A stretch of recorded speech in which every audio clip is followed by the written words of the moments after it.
Bagus. Sekarang pertanyaan saya. Sekarang tolong kamu tunjukkan di dalam Bibelmu sendiri siapa yang memenuhi nubuatan Yesus yang mengaku Yesus dan mengatakan akulah dia. Coba. Kan kamu bilang kan Yesus ngaku kan gitu. Tunjukkan, baca. Kan itu dari dua ayat itu. Dari dua itu yang kamu ambil itu yang kamu comot saya itu. Sudah menunjukkan data kok. Yohanes 18 nomor 5, nomor 6, nomor 7, nomor 8 kau baca. Yang perikop yang kedua nih yang kamu narasikan. Ya kau baca lah. Aku tampar juga sendal nanti kau. Bacalah kau sendiri. Ya itu yang saya bilang kan kamu yang menarasikan. Ya baca. Kau baca. Kewajiban membaca. Kau baca itu kitabmu. Itu surat kabarmu kau baca. Kau baca. Yang punya kewajiban. Udah kau turun. Nanti kuludai mukamu. Turun. Pula suruh baca. Iya, nggak cocok dia naik ke sini Bang Juma, nggak usah dinaikin. Akang ngapain sih? Mau diskusi atau apa sih orang-orang ini? Dasar pemakan asu. Diajak diskusi baik-baik, ngeyel. Saya sudah hampir 1 jam di sini loh. Dari tadi narasiku itu aja terus. Yesus berkata waspadalah kepada penyesat. Yang berkata memakai nama aku dan berkata akulah dia. Ya tinggal kau selesaikan kasus itu. Tampar juga pakai sendal nanti lama-lama. Baik-baik kalian itu nggak sanggup kalian itu. Memang harus dijahatin kalian itu. Dibaiki diajak diskusi baik-baik nggak bisa. Malah ngajak bodoh.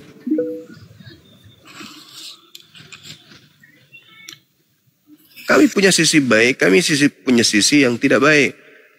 Ambillah sisi baik dari kami ini. Jangan kau pancam untuk menjadi jahat. Karena ulah kalian sendiri. Yesusnya berkata, Lukas 21 nomor 8. Wahai muridku, bukan Kristen yang Yesus peringatkan. Justru Kristenlah penyesat itu. Yesus memperingati murid-muridnya Bani Israel. Yahudi, ngerti gak kalian Bani Israel? Yahudi kalau nggak paham. Yang tidak makan babi, orang yang bersunat itu. Yang hari Sabtu dia ibadah. Tempat ibadahnya namanya Mikdas. Sinagoge. Itu yang Yesus itu berkata kepada mereka, bukan kepada Kristen.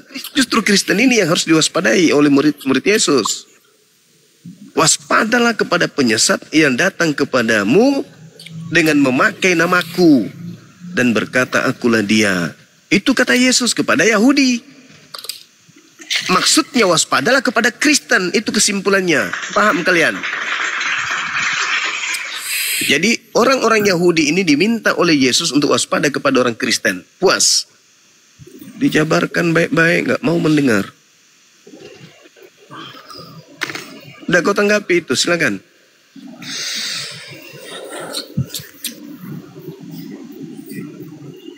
Ya, ini ada Andre. Selamat malam Andre. Selamat malam Pak. Shalom. Dari Kristen. Malam. Salam Pak. Iya silakan. Ya. Iya salam. Iya Pak, ini mengangkat orang awam Pak. Ya tapi setidaknya Anda mau belajar dan menggunakan akal. Saya lebih hargai daripada orang yang sok pintar tidak bawa otak, sombong lagi. Silakan Bung. Iya, aku menanggapi tema aja Pak. Ya silakan. Ajaran mana yang menyesatkan? Itu dasar Bapak buat kayak gitu apa Pak? Apa? Gimana? Dasar Bapak mengatakan mengatakan tema itu apa? Dasarnya itu nasihat Yesus. Waspadalah kepada penyesat yang datang kepada kalian Bani Israel, membawa namaku dan berkata akulah dia. Satu-satunya agama yang membawa nama Yesus kepada Bani Israel hanya Kristen. Tidak ada agama lain. Cuman kalian. Berarti menurut kesimpulan saya, agama yang harus diwaspadai ya kalian, agama Kristen ini. Kenapa? Karena kalian mengikuti penyesat. Penyesat yang mengaku akulah dia justru kau tuhankan kawan.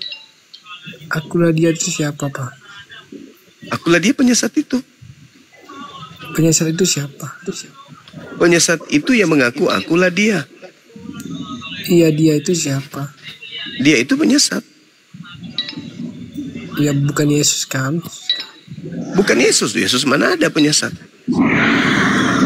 Masalahnya apa? Yang penyesat itu yang mengaku Yesus, tetapi bukan Yesus. Ciri-cirinya mengaku akulah dia. Siapa yang menggenapi itu? Yang disalib itu.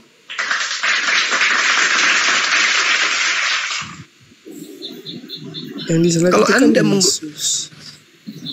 Kalau Anda menggunakan otak, akal, Yesus mengatakan waspadalah kepada penyesat yang datang kepadamu dengan memakai namaku. Berarti penyesat itu memakai nama siapa? Bom atau Yesus? Nabi palsu itu Pak, bukan. Jangan nabi palsu dulu, jangan nabi palsu. Penyesat dulu yang kamu bahas.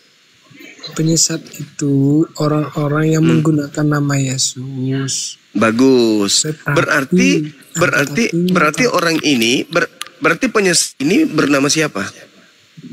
Ya, tetapi bukan dari Yesus. Enggak, saya tanya dulu saudara. Penyesat itu mengaku siapa? Nabi palsu, ya Yesus. Mengaku siapa? Masa dia mengaku akulah nabi palsu? Gimana sih? Jadi gini, dia menggunakan nama siapa? Bentar dulu. Gini Pak Juma, jadi ayat itu ingin mengatakan ada nabi palsu. Dia menyatakan dirinya menyembuhkan orang. Oke. Kalau begitu, kalau begitu Nabi palsu itu datang kepada murid Yesus. Pertanyaan saya, siapa yang datang ke murid Yesus pada abad pertama? Itu Nabi Muhammad atau Paulus? Oh, tidak bisa. Inilah kalian kalau tidak menggunakan otak. Aku tanya dulu samamu. Yesus ketika menjadi guru, dia mengajar kepada Yahudi atau kepada Kristen? Yahudi. Nah, itu pintar. Yang barusan ngomong ini, kok pintar siapa sih? Memang gitu Pak, karena gini Pak. Nah, sekarang pertanyaan saya ulang. Iya. Yesus mengajar Yahudi atau Yesus mengajar Kristen? Yahudi, karena Yahudi dari Kristen. Ya, Yahudi. Berarti nabi palsunya datang kepada siapa? Kepada Yahudi atau kepada orang-orang yang memakai namanya Pak? Mati meja. Nabi palsunya ini datang kepada murid Yesus. Dabling Pak, Dabling Andreas. Gini. Nabi palsunya ini. Aku jelaskan. Nabi palsunya ini, kan Yesus berbicara kepada orang Yahudi. Wahai orang Yahudi, waspadalah kepada nabi palsu yang datang kepada kamu. Nabi palsunya datang kepada siapa? Iya, kepada Bapak juga. Itu berlaku sekarang. Udahlah, kau turun lah, kau bencol otak kau berarti. Kau turun. Kau dongok berarti sama seperti makan babi yang lain berarti. Masakan Yesus berpesan kepada orang Yahudi di abad pertama, waspadalah kepada nabi palsu yang datang kepada kamu. Terus Anda mengatakan nabi palsu yang datang kepada abad 2020. Kan bonyok otak kau itu. Kebanyakan makan pantat asu ya gitu. Otakmu gak berfungsi. Gak, jadi gini Bang, izin Bang. Mereka ini jadi orang ini selalu bilang begini, mereka tuh berpikir Nabi palsu itu Nabi Muhammad. Padahal yang dibicarain adalah di zaman itu. Di zaman itu siapa? Si Paulus dong. Paulus yang merubah konsep ajaran Yesus. Makanya dibaca kitabmu itu. Nah, pintar. Konsep ajaran Yesus dan konsep ajaran Paulus, kau cek tuh di Bible-mu, ditulis. Mampus, masih mau datang besok. Kau lihat itu. Buat suatu table A, table B. Apa perkataan Yesus, apa perkataan Paulus, kau samakan. Sama atau tidak? Kalau tidak sama, berarti udah dijelaskan orang Parisi siapa? Kau bilang pula Nabi Muhammad. Nabi Muhammad tuh di Arab, bodoh. Sudah diingatkan oleh Yesus, hati-hati dengan orang Parisi, datang kepada muridnya. Emang ada Nabi Muhammad zaman itu? Kau bilang Nabi Muhammad di tahun berapa dia datang, bodoh?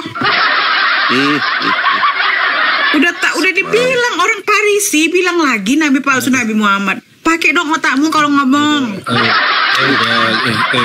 Mbak Aisyah, siapa itu ngomong sih, yang mana itu ngomong itu? Aisyah.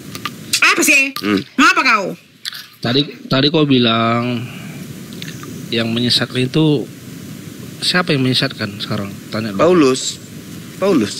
Mau aku bacakan konsepsi Paulus sama konsepsi Yesus sama apa enggak? Bacakan. Paulus perjanjian bacakan. baru. Ya, Paulus perjanjian baru. Yang kau bilang perjanjian lama. Emang Paulus kau itu bisa merubah perjanjian baru, perjanjian lama? Emang Yesus, Paulus kau tuh Tuhan? Lebih hebat dari Tuhan ya? Hah? Kau bilang Mana Tuhan kau ayatnya? Yesus? Sebentar. Mana Kau bilang Yesus, kau bilang Tuhan kau Yesus. Kenapa kau ikuti omongan si Paulus? Hah? Emang pernah namanya si Paulus tuh Ini dulu. diucapkan Yesus dalam hidup? Pernah dia? Coba. Kau dengari dulu. Sebentar, aku bacakan ya konsep ajaran Yesus sama Paulus biar kau tahu apa bedanya. Kita tuh kalau ngomong nggak cuma ngomong. Nih ya, aku bilang ya. Kita lihat aja satu poin ya. Bang Juma, izin ya Bang Juma. Lanjut, lempar panci kalau perlu. Iya, kalau bisa pun aku lemparkan di meja ini. Panci aja, panci. Nih. Tunjuk ayatnya dulu. Oke, ini ya kita sebutkan ya tentang 5 ayat nih ya. Dari situ kau pakai ya, kau harus jujur ya. Kalau nggak jujur kau awas ya. Yesus mengaku dirinya adalah utusan Tuhan dan sekalipun nggak pernah bilang dia disembah. Di dalam Matius 5, kau diam dulu, aku ngomong. Ini bencong kali kau. Aku ngomong tuh kau diam. Aduh. Kalau orang ngomong tuh diam kamu. Lari sana Mamam tuh sama kau. Dibilangin bencong emang enak. Matius 15:24. Ini kitab kau loh. Kalau nggak hafal kau, kemana aja kau selama ini? Aku diutus hanya kepada domba-domba yang hilang dari umat Israel. Matius 15:24. Bahasa melari itu. Aduh, memang ini bencong atau laki-laki kau? Aku kalau ngomong kau diam. Tadi kau bahas nabi palsu. Sekarang kau lari ke masalah. Aku bilang konsep ajaran Yesus dan Paulus. Kita ngomongin Paulus, bodoh. Ya itu aja nih bahas masalah nabi palsu. Kau yang mana mau kau bicarain? Nabi palsu? Nabi palsu? Soal kemari. Sekarang Yesus kau bilang siapa? Siapa? Berhati-hati dengan siapa? Orang Arab? Hah? Nabi Muhammad dari mana? Parisi atau Arab? Bodoh, botol. Sekarang kau tunjukkan dulu. Sekarang aku tanya sama kau. Siapa orang Parisi? Siapa orang Parisi? Siapa orang Parisi? Siapa orang Parisi dalam Bible kau? Cepat jawab. Siapa orang Parisi dalam Bible kau? Cepat. Cepat jawab. Jawab. Sekarang kau tanya. Sekarang aku Punya tanya, ginjalnya. di dalam Alkitab katanya suara dia lebih kayak kok kayak si Elia suara kau, lebih tegas suara aku. Tanda-tanda nabi palsu itu bertentangan dengan ajaran Yesus. ya udah kau dengar dulu aku ngomong. Kau yang dengar aku tadi duluan, aku perempuan. Kau perempuan apa laki-laki kau? Kau bawa perempuan di sini kau digilir lagi kenapa ini? Udah dia muncung kau itu, dia muncung kau. Sekarang aku tanya, udah.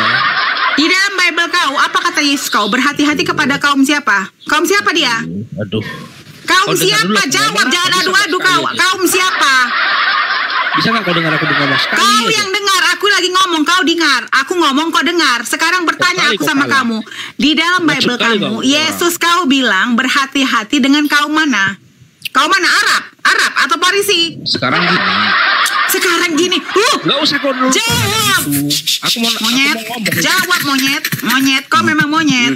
Gede kali aku lihatnya. Mamam tuh. Udah ditanya Masa di kau dalam nggak beri Bible kesempatan kamu. aku ngomong? Yesus Belum jawab kau kan pertanyaanmu. aku bertanya kau jawab. Yesus kau Belum bilang jawab pertanyaanmu. berhati-hati dengan kaum apa di dalam Bible kau?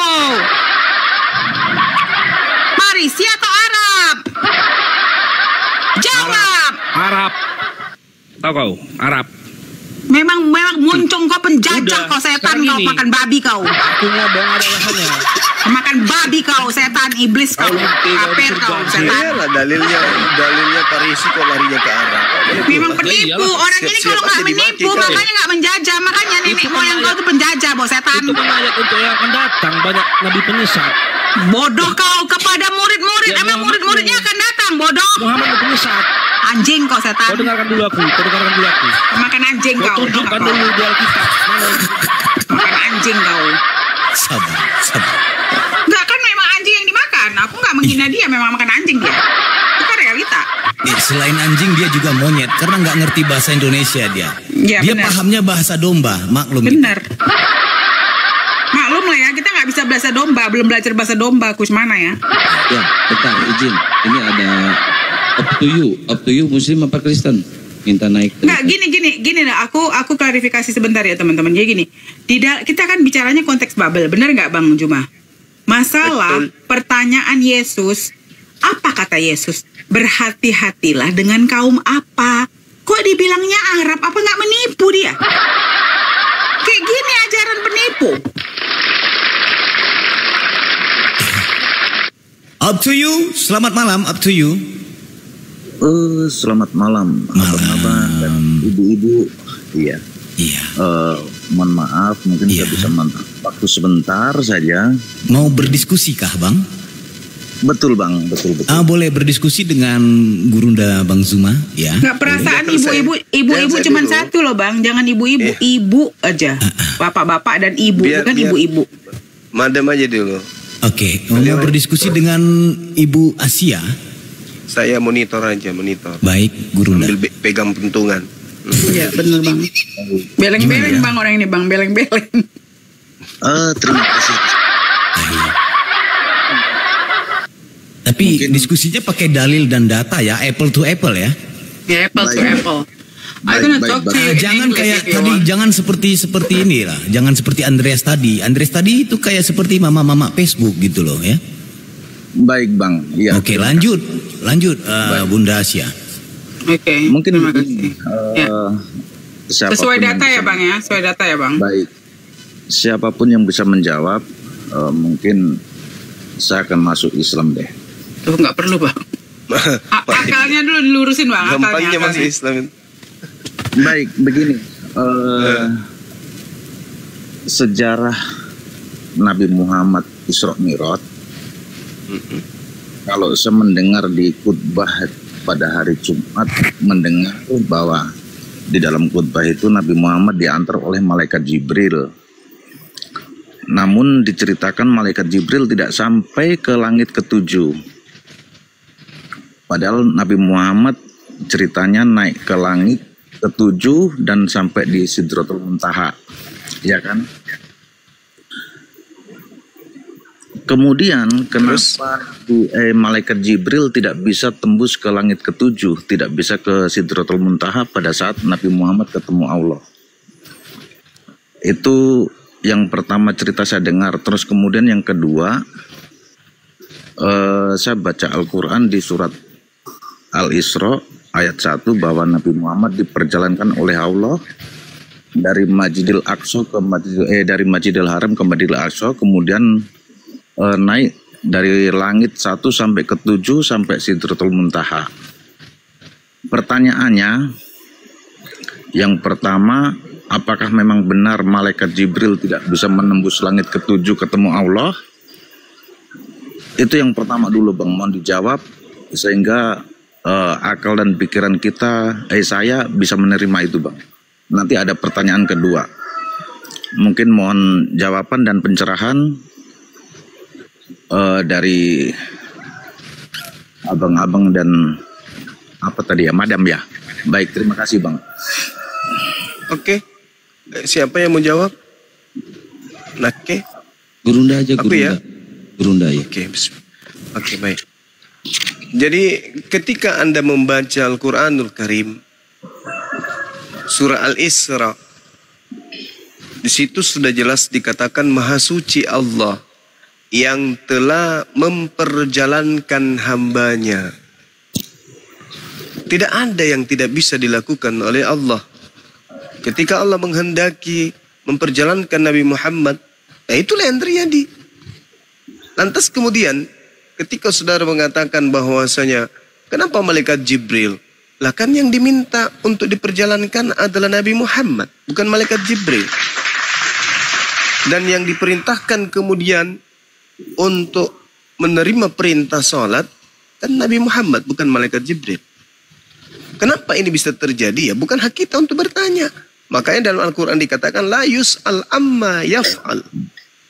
Allah tidak ditanyai tentang apapun yang dikerjakan oleh Allah. Kita tidak punya hak bertanya kenapa malaikat Jibril tidak lanjut. Kenapa hanya Nabi Muhammad? Yaitu pekerjaan Allah. Allah yang memperjalankan. Subhanalladzi asra bi'abdihi. Allah yang maha kuasa perjalankan hambanya apa yang diragukan. Sedangkan dalam konsep Kristen yang tidak masuk akal, Tuhan turun menjadi bayi. Kenapa bisa menjadi bayi? Karena Tuhan itu sendiri yang mau, tapi diterima. Sedangkan Allah yang maha kuasa memperjalankan manusia dari bumi ke langit, tidak masuk di otaknya. Tapi kalau Tuhan menjadi manusia dan dibunuh oleh manusia, masuk di otaknya.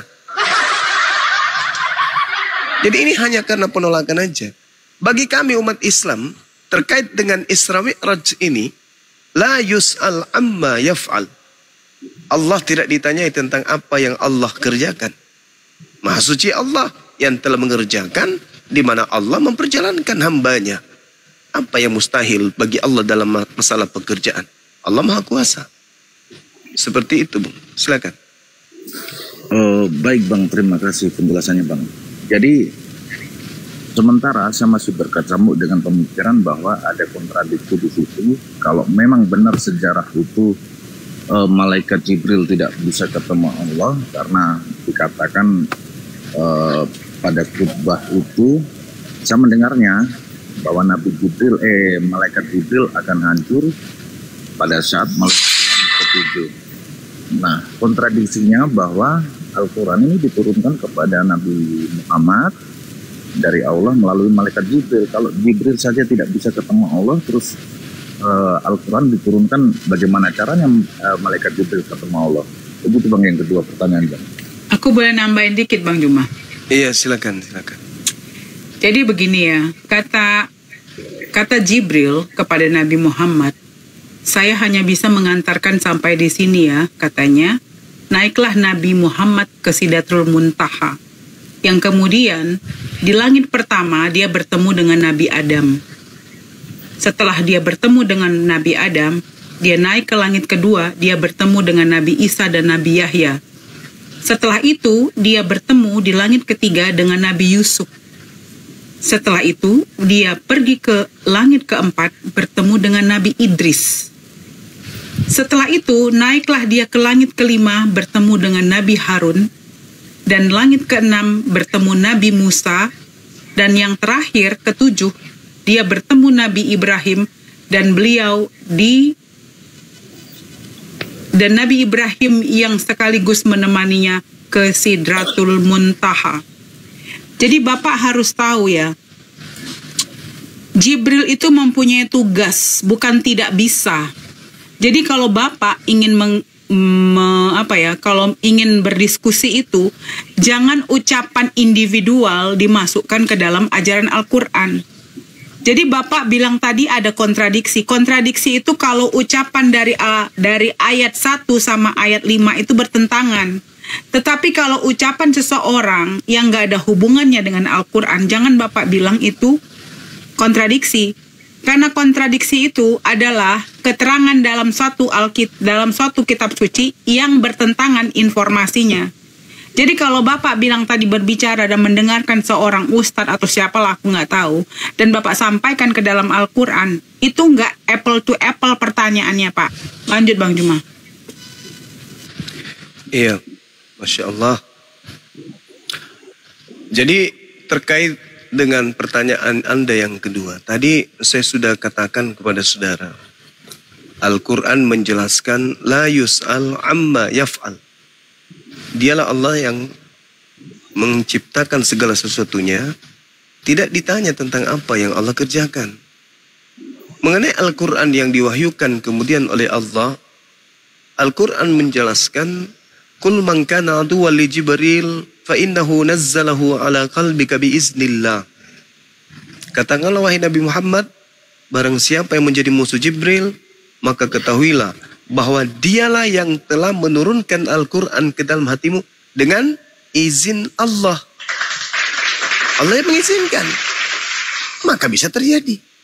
Kalau Allah sudah mengizinkannya, apapun bisa terjadi. Allah sudah izinkan itu.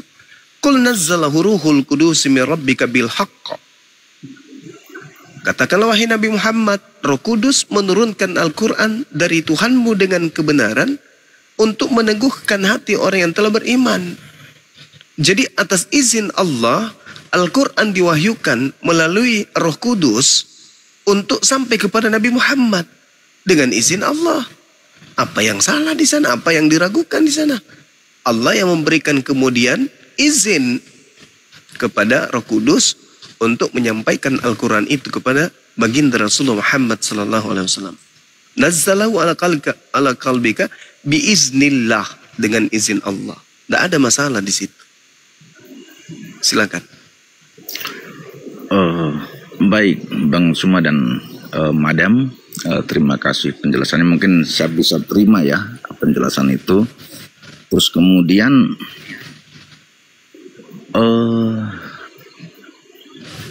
mungkin bisa jelaskan kepada saya supaya saya bisa berhijrah ke Muslim misalkan. Yang jadi patokan utama dalam Islam itu perbedaan Kristen dengan Islam yang paling inti apa? Sehingga saya bisa menerima mungkin Islam dari hati saya yang paling dalam. Terima kasih. Dijelaskan. Baik. Yang pertama terkait dengan cakupan ajaran. Yang menjadi cakupan ajaran di sini adalah Yesus itu datang untuk Bani Israel. Nabi Muhammad datang untuk Bani Adam. Kalau Bani Israel berarti hanya keturunan Israel, Yakub, 12 suku Bani Israel atau 12 suku dari Bani Yakub. Matius 15 nomor 24. Matius 10 nomor 5 nomor 6.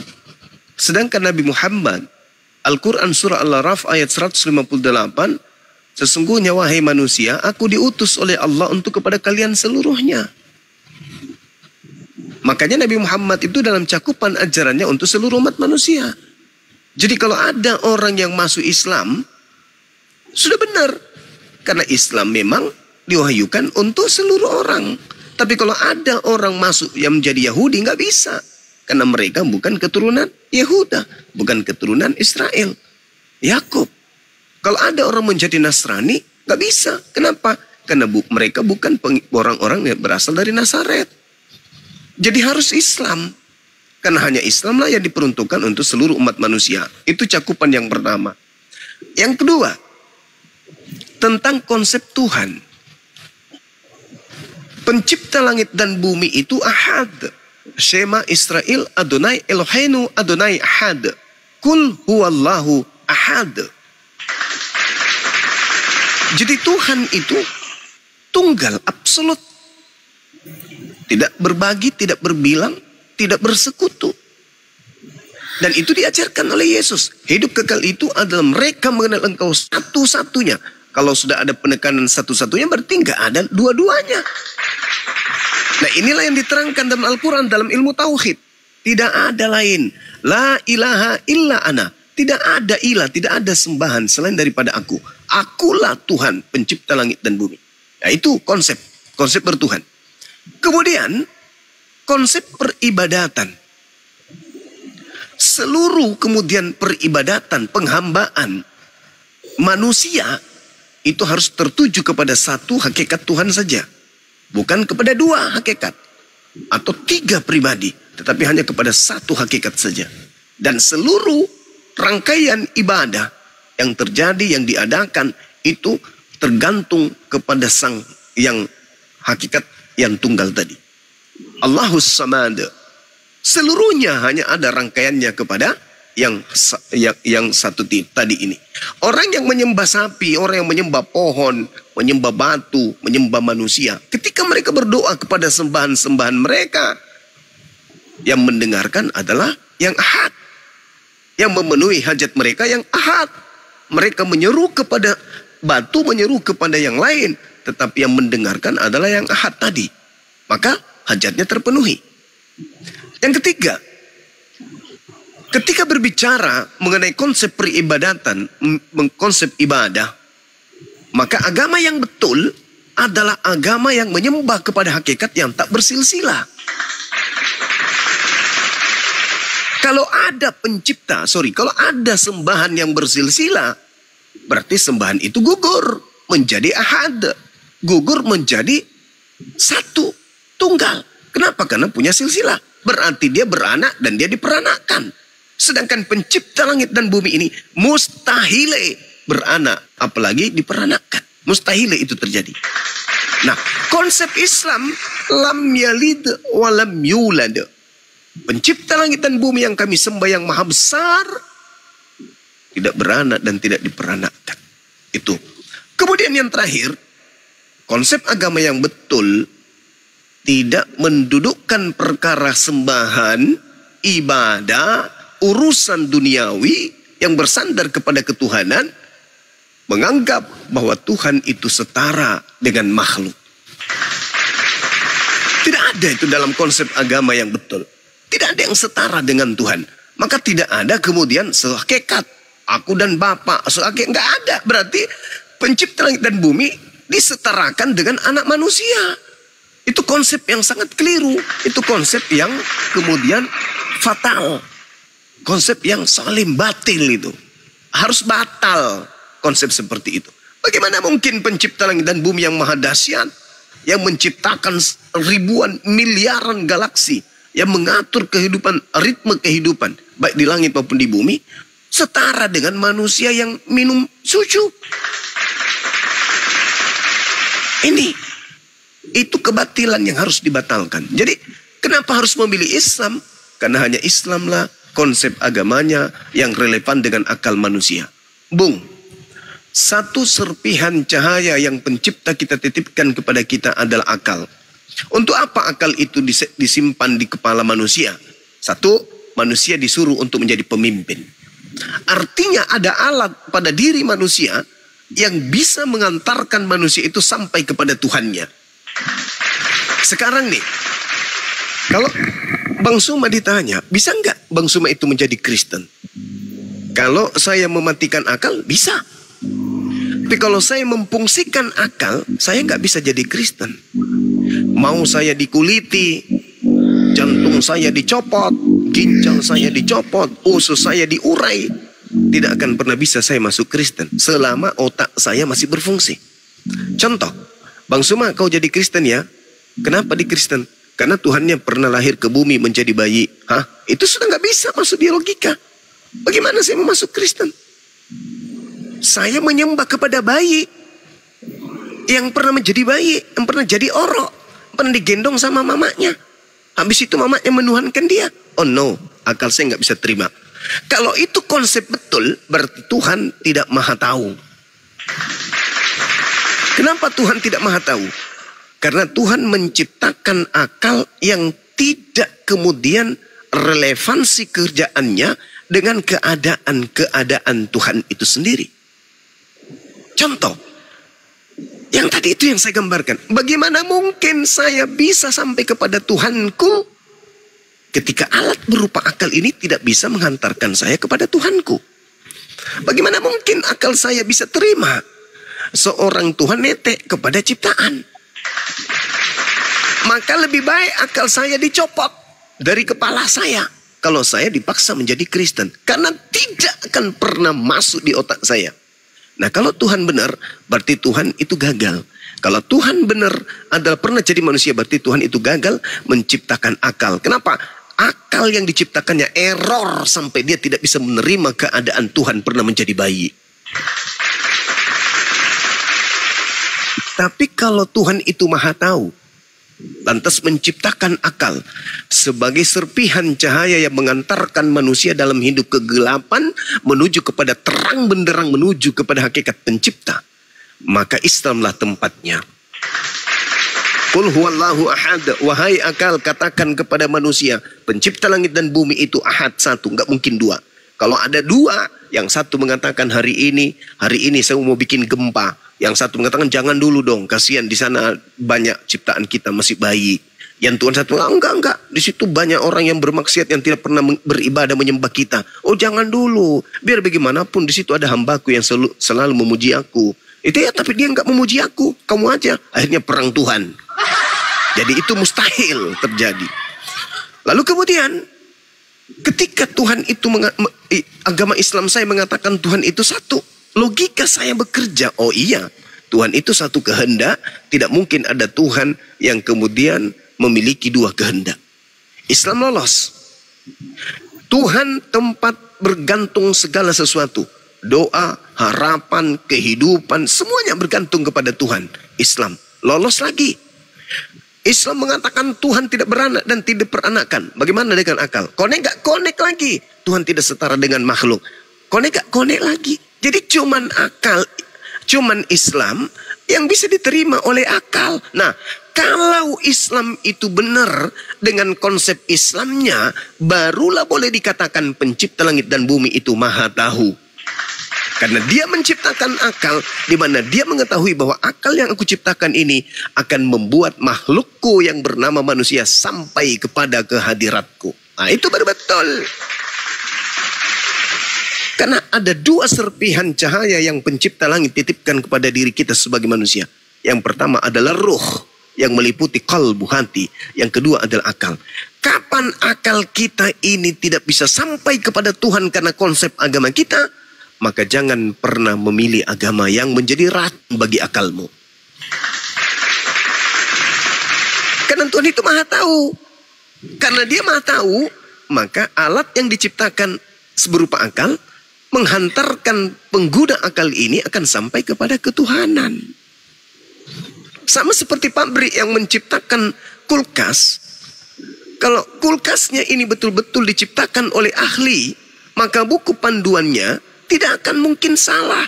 Apa yang tertore di dalam buku panduan adalah sesuai dengan perangkat-perangkat yang ada di dalam mesin kulkas. Colokannya, colok di listrik, sambungkan ke aliran listrik. Buku panduannya mengatakan begitu. Kalau dia berasal bukan ahli, maka di situ tertulis, jika Anda ingin membuat kulkas ini berfungsi, maka lakukan langkah 1, colok, kemudian colokkan kulkas ini di pantat kambing. Wah, salah. Ini penciptanya nggak maha tahu. Salah. Lalu kemudian ganti pintunya menggunakan kain horden. Wah, buku panduannya keliru, berarti yang membuat ini asal-asalan, bukan ahli. Tapi kalau Tuhan, kitab sucinya pasti relevan dengan akal, tidak mungkin bertentangan. Prakteknya dalam kehidupan kemanusiaan akan mengantarkan manusia itu damai sejahtera. Itu jelas itu. Kenapa harus memilih Islam? Ya, karena rasional. Kenapa harus meninggalkan agama di luar Islam? Karena irasional. Itu sederhananya. Silakan. Baik, puji Tuhan. Jadi begini Bang, pemahaman Islam, baiklah saya terima dengan akal karena saya berpatokan kepada ilmu ilmu alam sih sebenarnya, bahwa apapun yang dilahirkan dari rahim, yang keluar adalah rata-rata hampir 100% kepala duluan. Supaya apa? Supaya memang berakal dan punya pikiran. Itu yang jadi patokan saya. Kemudian saya pernah beragama Buddha, yang disembah juga Tuhan manusia. Kemudian ke Kristen sementara yang dituhankan juga manusia. Artinya bahwa tujuan saya mencari Tuhan secara hakikat belum ketemu. Mungkin mudah-mudahan kalau ada ajaran yang mengajarkan bisa ketemu Tuhan yang patut disembah, oke.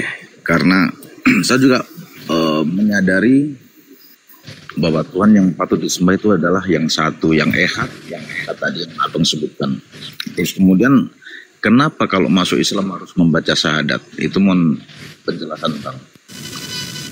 Silakan. Jadi gini saudara, kaidah di dalam Islam itu yang pertama adalah niat. Niat itu pekerjaan hati. Niat itu pekerjaan hati. Lalu niat dalam hati ini dilisankan, diikrarkan dengan ucapan. Jadi niat dalam hati diucapkan kemudian dengan lisan. Lalu apa yang diucapkan oleh lisan harus dipraktekkan dengan perbuatan.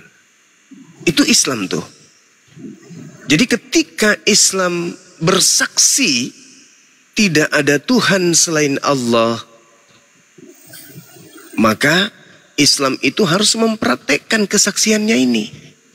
Jangan menyembah kepada yang lain. Jangan mengharapkan kepada selain daripada Tuhan. Aku bersaksi tiada Tuhan selain Allah. Lalu umat Islam tidak melihat Tuhan itu. Memang umat Islam tidak mampu melihat Tuhan.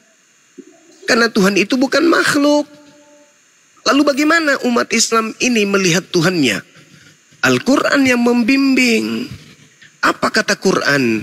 Sanurihim ayatina fil afaq wa fi anfusihim hatta yatabayyana lahum annahul haqq. Aku memperlihatkan kepada manusia kebesaran tanda-tanda aku, bahwa aku ada di segenap penjuru dan aku menyatakan diriku kepada diri mereka sendiri. Aku menyatakan diriku ada. Aku memperlihatkan diriku ada dengan memberi tanda-tanda kepada mereka di segenap penjuru dan pada diri mereka sendiri. Jadi kata Al-Quran, yatabanna lahum annahul haqqa fi anfusihim. Aku membuktikan keberadaanku kepada diri manusia. Itulah tadi yang saya katakan, Bung. Akal. Apakah kita yang menciptakan akal? Bukan.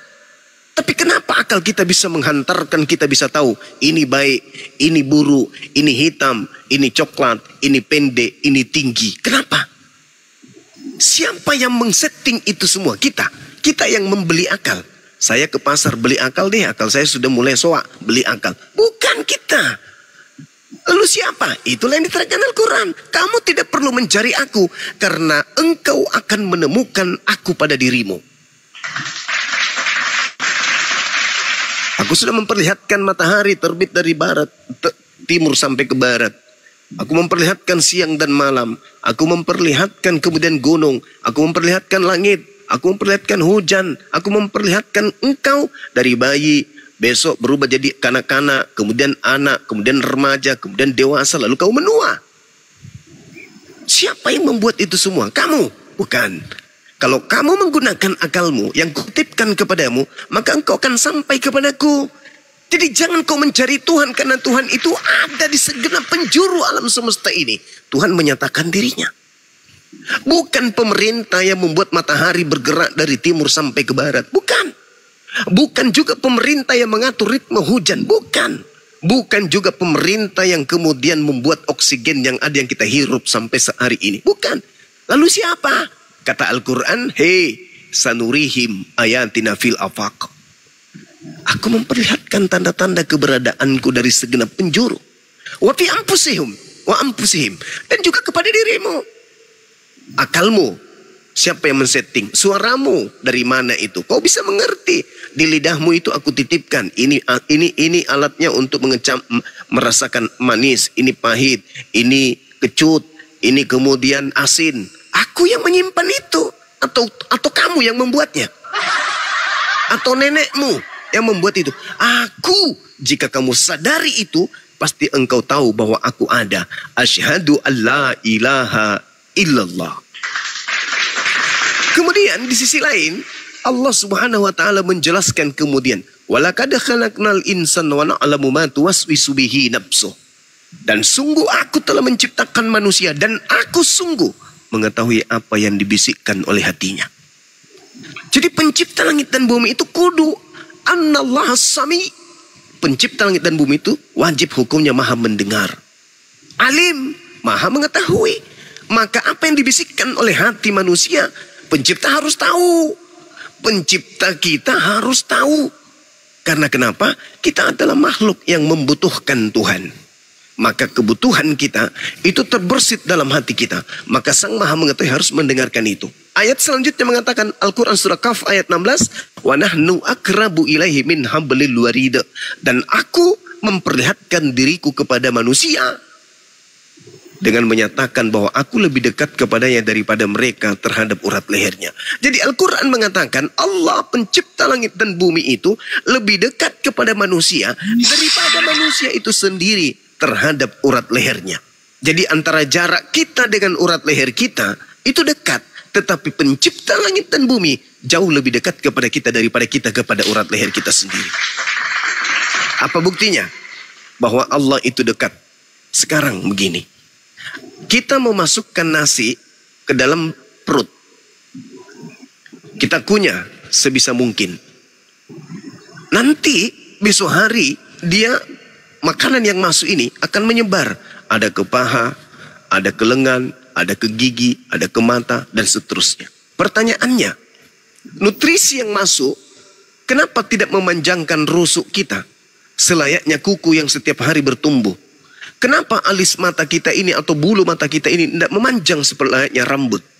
Kenapa? Siapa yang mengatur itu? Siapa yang menahan itu? Kenapa rusuk ini tidak memutar-mutar dalam perut, berputar dari kecil kita tumbuh terus, tumbuh, putar sampai kita seperti bonsai. Siapa yang menghentikan lajur bertumbuhnya rusuk? Siapa yang mengatur lajur pertumbuhan gigi? Kenapa belalai kita tidak memanjang seperti rambut? Siapa yang mengatur itu? Kita? Tidak. Kata Allah, wa nahnu akrabu ilaihi min hablil warid. Aku ini Tuhanmu lebih dekat kepadamu daripada urat lehermu. Bukan kamu yang mengatur itu semua. Tubuhmu aku yang mengatur. Bukti bahwa aku lebih tahu dirimu daripada kau sendiri. Aku yang memberikan pengertian kepadamu tentang suara yang kau dengarkan. Aku yang memberikan nilai terhadap objek yang kamu lihat.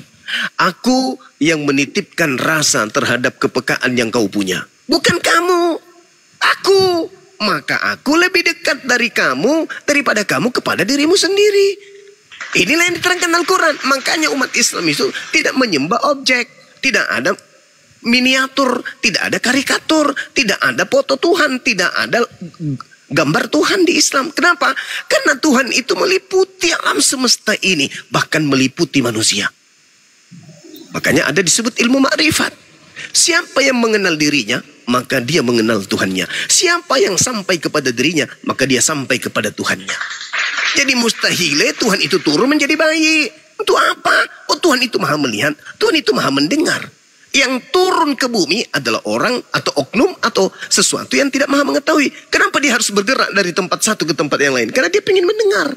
Karena dia ingin tahu. Karena kalau dia di tempat yang tinggi, dia nggak tahu, maka dia turun. Tapi kalau pencipta langit dan bumi yang benar, Annallaha sami'un alim. Sesungguhnya pencipta langit dan bumi itu maha mendengarkan dan maha mengetahui. Itulah yang kami sembah. Makanya ketika kami beribadah, Allahu Akbar, Dikau yang maha besar. Itu. La ilaha illallah. Tidak ada yang berhak untuk diibadahi selain Engkau. Itu jelas itu. Jadi di Islam itu tidak ribet. Tuhannya kayak begini, pernah ditampar, pernah apa-apaan yang kayak gitu. Umat Islam cukup mengatakan, Allah, ya Allah berikan pertolongan. Sebelum kita ucapkan saja dari lisan, Allah sudah tahu. Itu baru Tuhan yang keren. Itu Tuhan yang keren. Bukan Tuhan yang meminta, oh Bapak, sekiranya mungkin cawan ini biarlah berlalu, tapi jangan karena kehendakku yang berlalu. Itu bukan Tuhan. Itu makhluk Tuhan yang disembah. Tuhan itu maha mengetahui, Tuhan itu maha mendengar. Maka jangan heran Bung, kalau umat Islam 5 kali sehari mereka bergerak menuju kepada rumah ibadah yang bernama masjid. Di sana tidak ada karikatur Tuhan mereka. Mereka hanya datang membawa sejadah.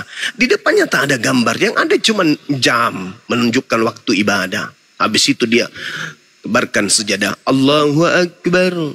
Alhamdulillahi Rabbil Alamin. Segala puji Dikau, wahai Tuhan pencipta alam semesta. Ar-Rahmanir Rahim. Engkau yang maha pengasih lagi maha penyayang. Maliki yaumiddin, yang menguasai kehidupan setelah kehidupan berikutnya. Iyyaka na'budu wa iyyaka nasta'in. Hanya kepadamu lah kami memohon dan hanya kepadamu lah kami meminta pertolongan. Ihdinas siratal mustaqim. Tunjukkanlah kami kepada jalanmu yang lurus. Iyyaka na'budu wa iyyaka nasta'in. Dan seterusnya dan seterusnya. Ya kayak gitu. Jadi umat Islam itu dengan Tuhannya itu intim. Umat Islam itu sangat intim dengan Tuhannya.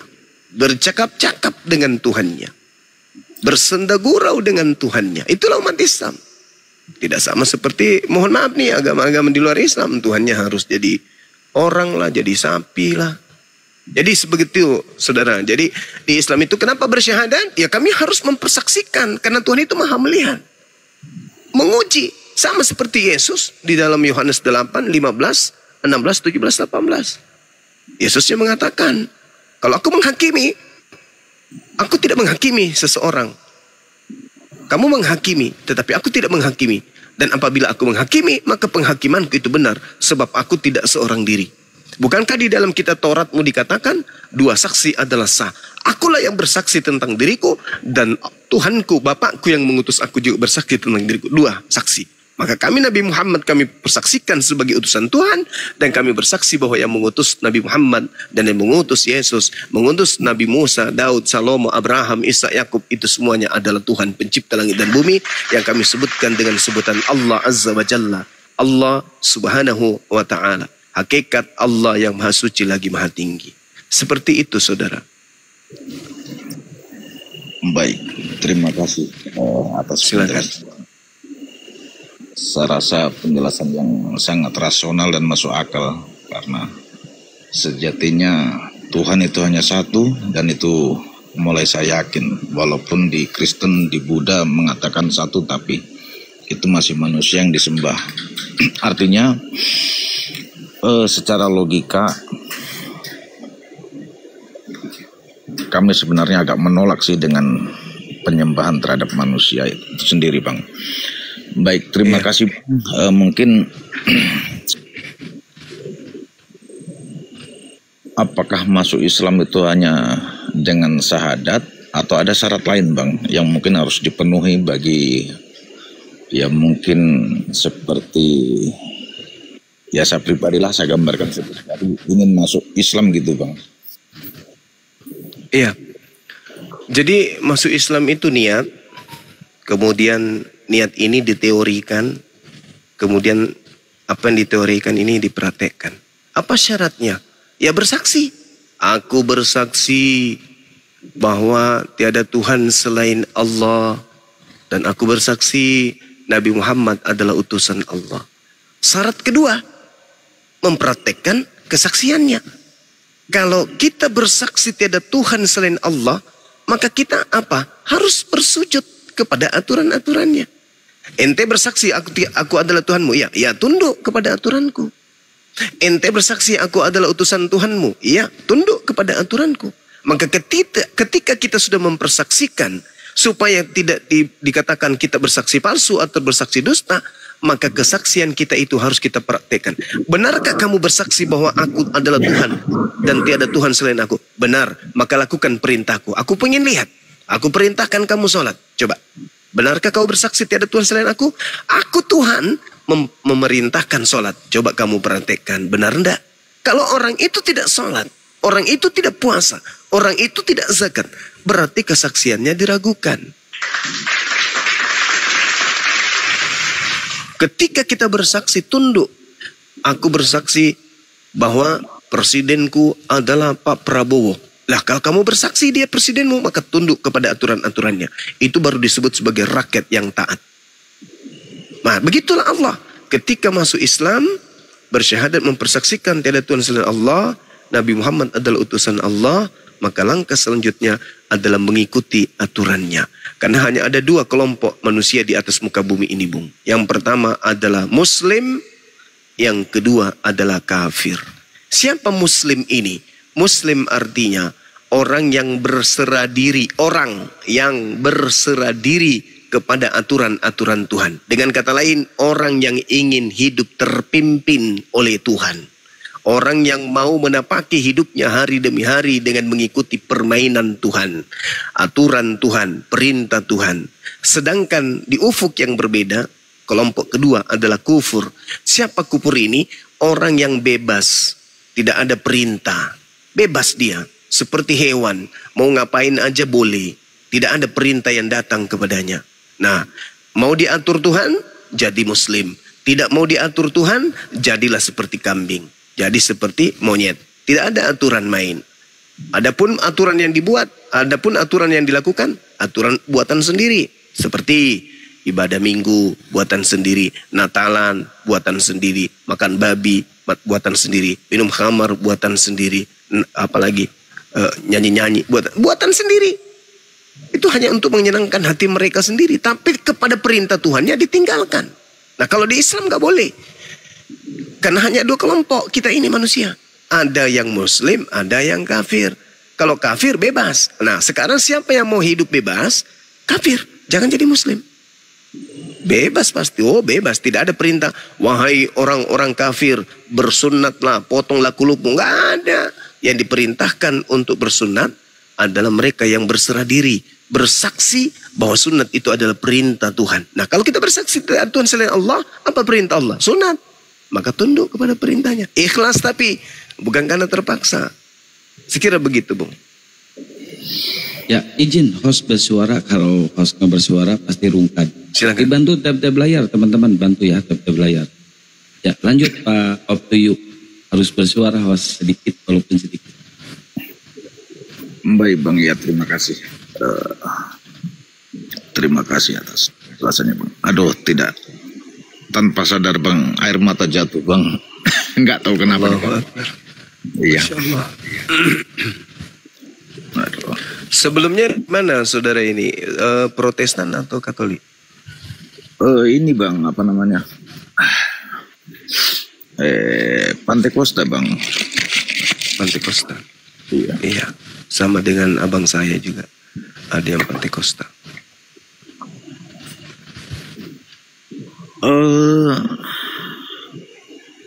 Kalau misalkan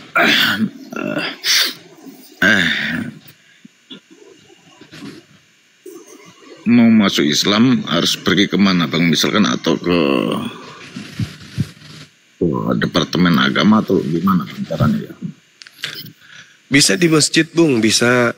Kalau mau di masjid boleh datang ke masjid, bawa identitasnya, Pak, saya seorang Kristen, saya mau menyatakan, saya mau Islam, saya sudah menyatakan diri saya menjadi Muslim, saya mau diislamkan, supaya sebagai legalitas saya tolong diislamkan, disaksikan banyak orang, dan saya butuh legalitas seperti sertifikat atau piagam mu'alaf. Bisa.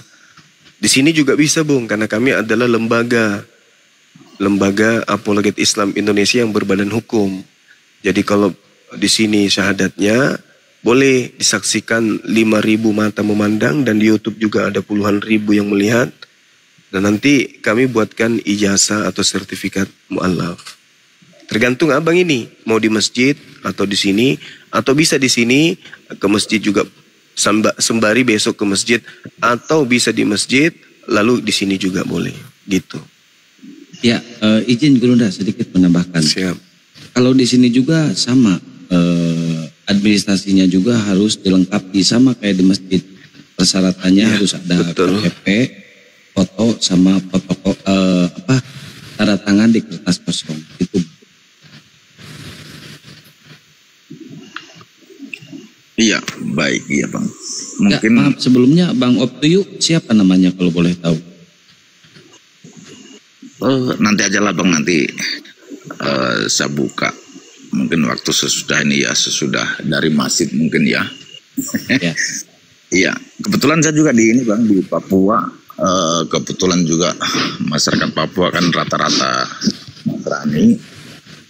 Ya mungkin harus harus kita harus berhati-hati juga, betul. Ya, harus berhati-hati gitu. Iya, benar Bang. Kalau memang ini bisa cari masjid. Iya.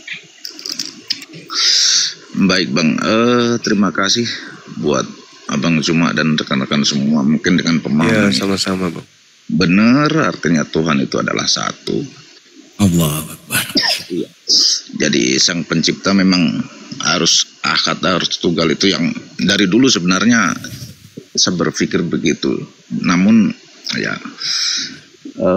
dengan ajaran-ajaran dan tetek bengek masih, ya mohon maaf bahasanya, mencari Tuhan belum ketemu. Mungkin di sini saya bisa menemukan sejatinya Tuhan secara hakikat yang tadi sampaikan. Gini. Selamat malam, selamat pagi. Coba aku dong pindahkan. Berarti dari dulu Bang Optoyu sudah berkecambuk ya di dalam hati abang ya? Artinya begini Bang, mohon maaf, saya sering nonton videonya Bang Zuma. Masya Allah. Siapa penjelasan tadi aja baru tadi dengar live-nya ada perempuan Uni Rifa. Siapa ya? Mom Rifa atau siapa tadi ya? Iya, Uni Rifa, betul. Itu yang sangat relevan dan sangat masuk akal. Artinya merubah pemikiran saya tentang bahwa manusia yang menjadi Tuhan. Jadi berpikir rasional Bang ya, berpikir rasional dan absolut Abang jadinya ya, tercerahkan ya Bang ya. Iya benar.